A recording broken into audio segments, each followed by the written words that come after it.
Hi, welcome to Supper with Stella. Today we're going to be making a chocolate Sable cookie. So Sable cookies are I believe they're a French cookie that has like a sandy texture. So we're going to be making these little sandy textured cookies, but we're going to be adding chocolate to it to make a nice chocolate version for the holidays. So being that it's the week after Thanksgiving, I am just starting my holiday cooking, but starting especially with the baking. It's always where I start holiday cookies. So this early in the season, I am making the cookie dough, cutting out the cookies, forming them into balls, cutting them into little discs like we're going to do with this cookie in particular, and I'm putting them in my freezer. So I'm freezing them so that any time throughout the holiday season when I want some fresh baked cookies, all I have to do is pop my frozen cookies in the oven, and in just a few minutes my house will smell amazing and I will have a fresh Christmas cookie. You can go make most cookies freeze well after they're baked. So if you wanted to go ahead and bake them and then freeze them, you're welcome to do that. You would just miss out on having the fresh cookie aroma in your house, or not fresh cookie aroma, but baking cookie aroma in your house. So with these Sable cookies, we're going to put two different types of chocolate in them. So we will be putting cocoa powder in them, and we're going to be putting baking chocolate. So I've just got a semi-sweet baker's chocolate, 4 ounces. Yeah, this whole block is 4 ounces. And I'm going to do, quite honestly, the worst part of all of this. I am going to grate using my coarser grater. This is like good for like Parmesan cheese, as opposed to like my teeny tiny little microplane. I don't know if you'll be able to see it, but this one's a little coarser.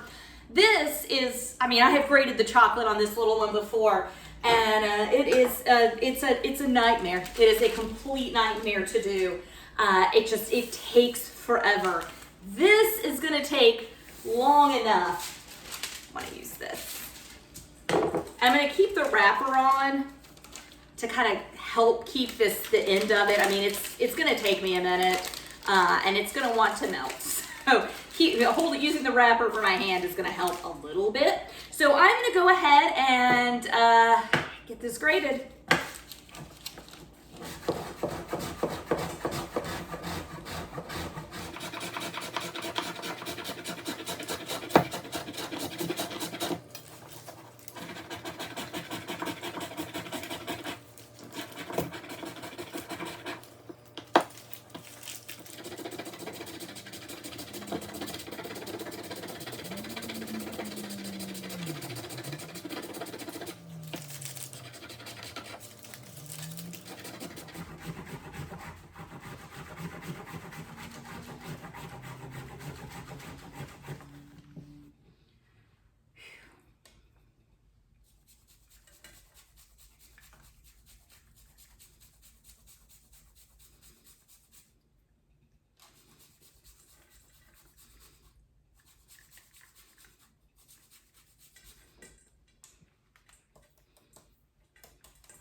All right, so that was terrible.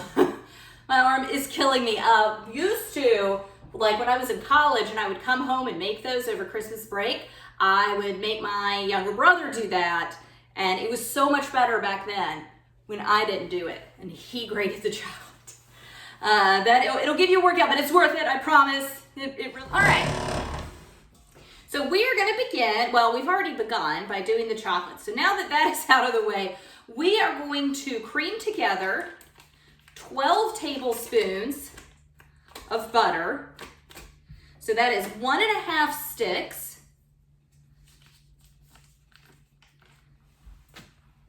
And I am just going to go ahead and this is pretty soft, but I'm going to just start kind of mechanically creaming that on its own.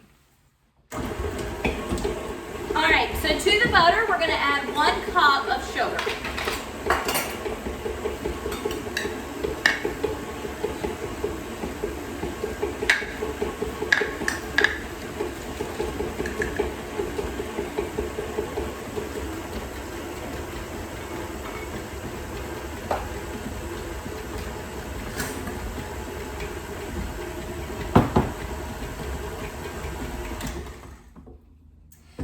my butter's nice and soft, softer than it was with some of my other cookies I made earlier, which if you haven't watched those videos and you need some Christmas cookie or any kind of cookie inspiration, really only one of the cookies I make is like specifically Christmas, and it'll be a gingerbread cookie. I haven't made it yet, but hopefully you'll watch those if you haven't yet.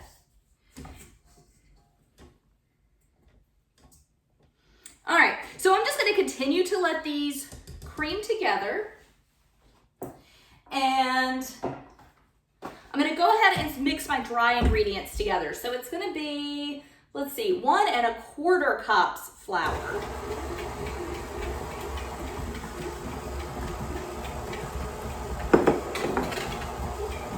I'm gonna finish up what I have in here.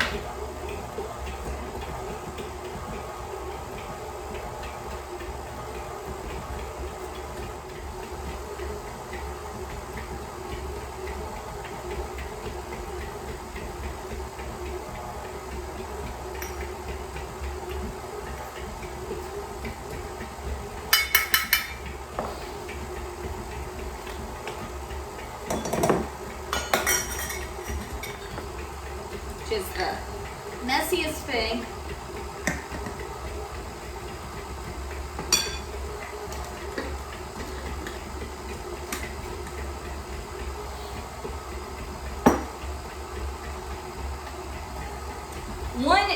A 1/4 teaspoon baking soda and a 1/4 teaspoon salt.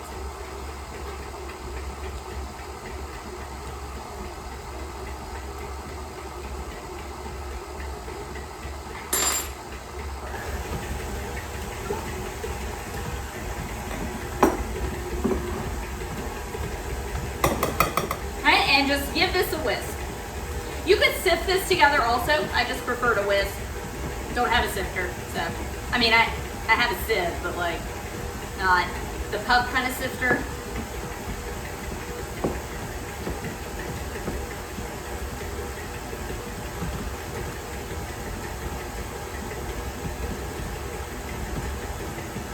All right, and then to my butter mixture, I'm going to scrape it down, but I'm going to add 1 egg.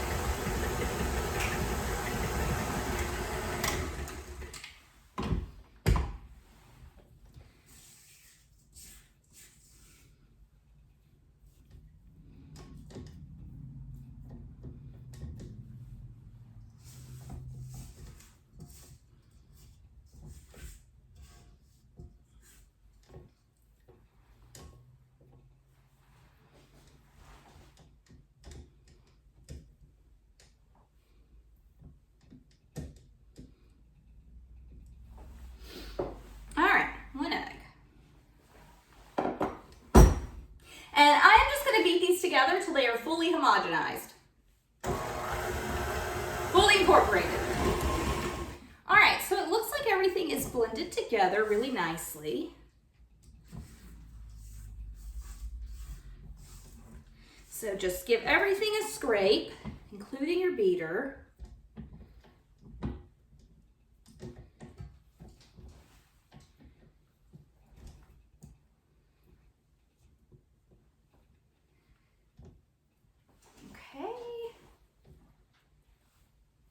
And then I'm going to put all of this in.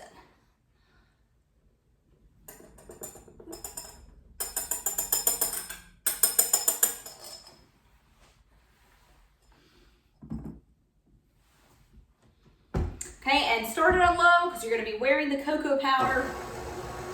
Even starting on low, you still might. Okay, give it another scrape. And then we're going to put the chocolate that I worked so hard to grate in.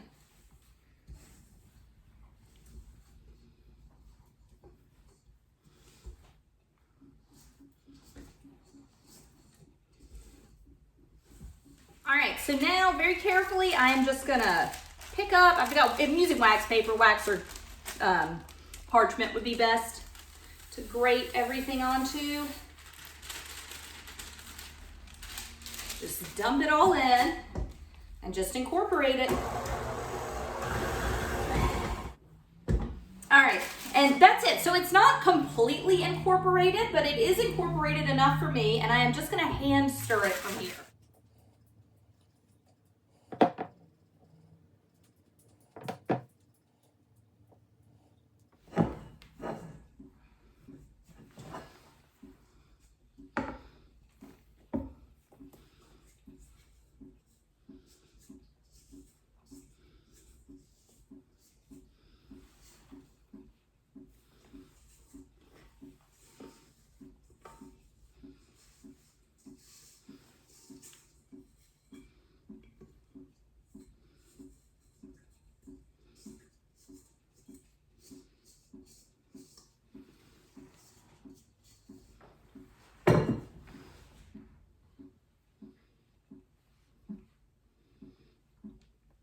So because of the sandy texture of this cookie, it doesn't, for me, it always kind of does this. It's drier.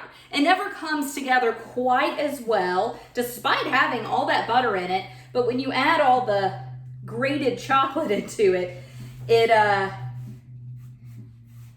never, like, it kind of prohibits it from just coming together. If it had been melted chocolate, it would come together really well. But it's not. It's grated chocolate. So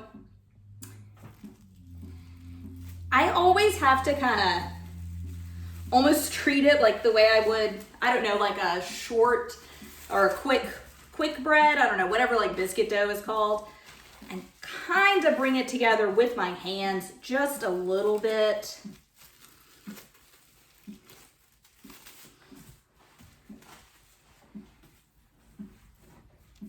So I'm just going to kind of knead it over a couple of times to help incorporate. Because what's on the bottom of the bowl, like, it's tough for the paddle to get that beat in. And sometimes it beats in a little better than others, but I don't want to overbeat it with the mixer, so I just kind of feel like this is a little bit gentler. Okay.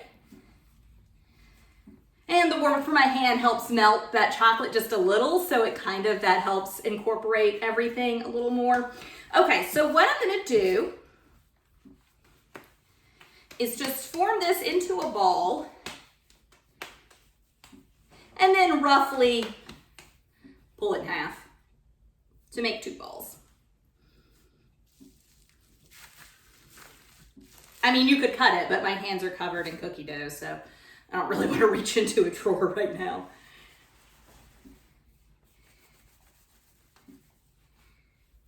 Okay, and from there, we are going to shape both of these dough balls into logs. Not that I mean log in the way that you think I mean log. But we're gonna shape them into logs, and then we're gonna refrigerate them in its log shape. That way we can come back and just slice the cookies up. And I will go ahead and slice them before I freeze them. So let's see, I'm gonna do this on the counter, so I need to get some flour. I need to clean my hands off first. All right, so I'm just gonna put a little cookie dough down, or excuse me, a little flour. I'm gonna get the outside just a little bit. And that just helps prevent it from sticking. We're not gonna be super particular about it. And a lot of this excess dough will kind of brush off of it when we pull it out of the refrigerator. And it doesn't have to be in its perfect log shape just yet. Sorry, I'm a child, but doesn't have to be in its perfect log shape yet. We're not freezing it, we're just refrigerating it. And I went ahead and cut out my saran wrap, or cut off my saran wrap.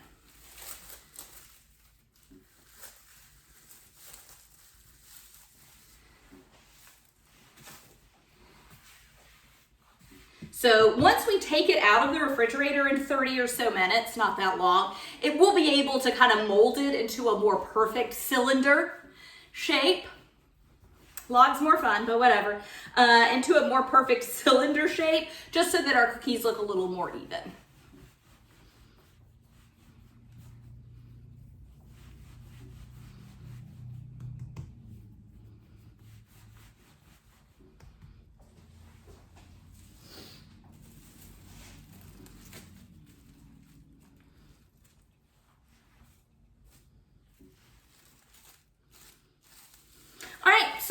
get these into the refrigerator for 30 minutes, and then we will come back and roll these out and cut them out into cookie shapes.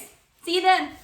Okay, so I've got my 2 loaves out of the fridge, and I'm just gonna roll them a little. They've been in there about 30 minutes, so I'm just gonna roll them to try and get them as uniform as possible. It's not gonna be perfect, and that's gonna be fine because people eat my Christmas cookies have not had perfect cookies the whole time they've been making them, or I've been making them. But they taste great, and that's really what matters. All right, so we are just gonna cut these out, and you want to roll your log into the width that you want your cookies to be. I don't necessarily want huge cookies. And then cut them into roughly 1/4 inch. And I would go fast, okay? Cut these quickly. Get a little fatter than a quarter inch, that's okay. Because the more this dough sits at room temperature, it starts to flat. It's already happening, which is, it's fine. They kind of get flat on the bottom. That's okay. Some years I do these, I do the log a little thicker. You can kind of, I mean, if you want to,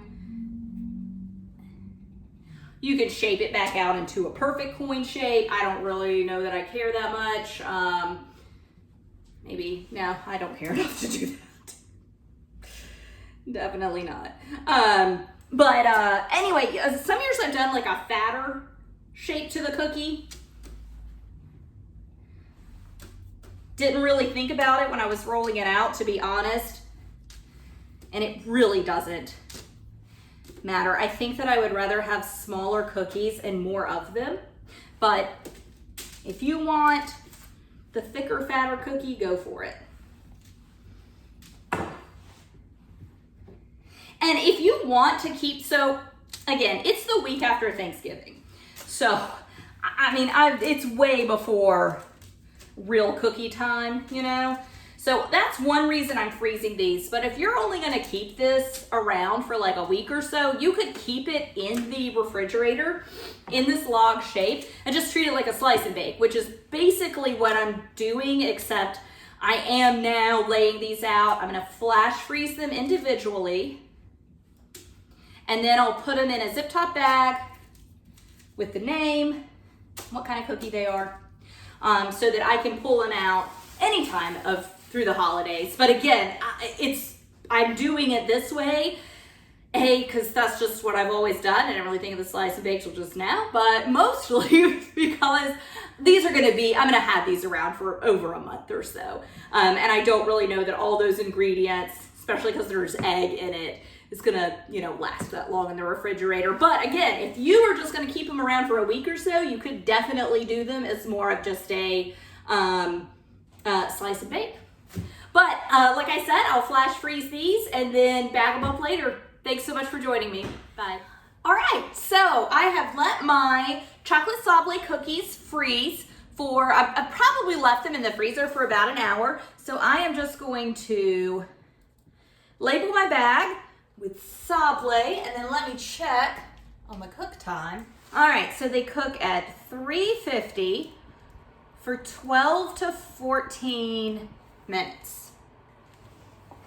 And I let these freeze, and they're kind of small, so they should be, oh yeah, those are frozen up really nice. I don't have to be quite as careful when I put them in the bag as I was with some of the others that maybe weren't quite as frozen.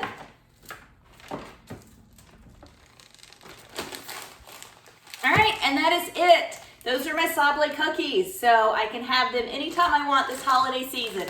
Thanks so much for joining me. Bye.